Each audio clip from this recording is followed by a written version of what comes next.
I put off the street. Put up. Took 2 down, help me bleed.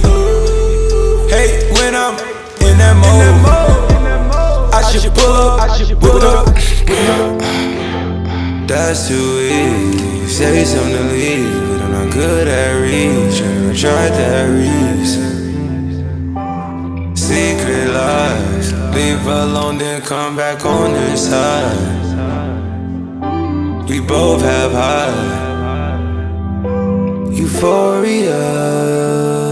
Tell me right now if I can get high. Euphoria. Ask me right now and I tell you all the truth.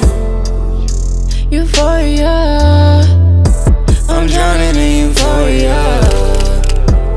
Drowning in euphoria.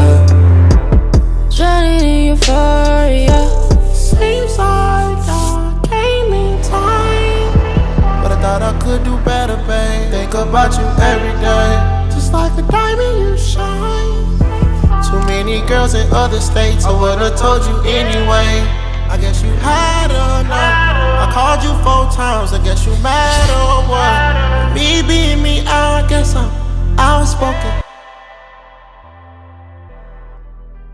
How's it going, everyone? Welcome back to the channel. Last time I talked to you, the situation and the circumstances were a bit different than what they are now. I hope all of you are staying well and staying safe. It's kind of unguarded territory at the moment, and I hope everyone is doing okay. Today's video is a bit different. It's actually just a recent edit that I did with all this time that I have on my hands now. Yeah, so if something that you like, make sure you leave a little like, subscribe, and also comment and leave a bit of feedback, and just let me know what you thought of the video in general, or if there's anything you'd want me to break down from the video. So yeah, I hope everyone is doing alright, and yeah, I hope everyone is taking the necessary precautions. I hope you enjoyed this video today, and I will see you very shortly. Salut.